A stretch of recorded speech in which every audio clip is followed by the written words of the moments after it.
নিঃস্ব অবস্থায় কি দোয়া করতে পারেন একজন মানুষ, এই দোয়াটা শিখে নেন, ইনশাআল্লাহ আপনার জীবনের সমস্ত সংকট কেটে যাবে ইনশাআল্লাহ। আমি নিজেও এই দোয়াটা বেশি বেশি করার চেষ্টা করি। দোয়াটা হচ্ছে, মুসা আলাইহিস সালাম একটা গাছের নিচে হেলান দিয়ে বসলেন, বসে দেখলেন দুইজন মেয়ে দাঁড়িয়ে আছে দূরে, পানি নিতে পারছে না, লোকজন পানি নিয়ে যাচ্ছে, ওরা দাঁড়িয়ে আছে বেচারি। মুসা আলাইহিস সালাম গিয়ে বললেন, কি সমস্যা আপনাদের? এটা নিয়ে আপনারা আবার মেয়েদের সাথে কথা বলার চেষ্টা করেন না, ঠিক আছে? তো মাহারাম গায়রা মাহারাম মেনে চলে। তারা বললেন যে আমাদের বাবা অনেক বৃদ্ধ মানুষ, আমরা পানি নিতে পারি না যতক্ষণ না আমাদের কম পানি নিয়ে চলে যায়।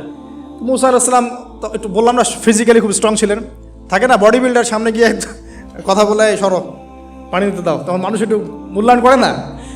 তো মুসা আলাইহিস সালাম এভাবে পানি নিয়ে দিলেন এবং বাছুরদেরকে পানি পান করালেন, করিয়ে গাছের নিচে এসে বসে আছেন।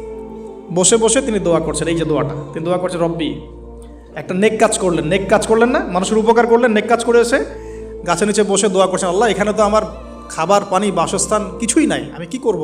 রব্বি ইন্নি লিমা আনজালতা ইলাইয়া মিন খায়রিন ফাকির, রব্বি ইন্নি লিমা আনজালতা ইলাইয়া মিন খায়রিন ফাকির। আবার বলেন, রব্বি ইন্নি লিমা আনজালতা ইলাইয়া মিন খায়রিন ফাকির। অর্থ হচ্ছে, হে আল্লাহ, তুমি তোমার পক্ষ থেকে আমার উপরে যে নিয়ামতগুলো দিবে, আমি এর জন্য ফকির হয়ে বসে আছি।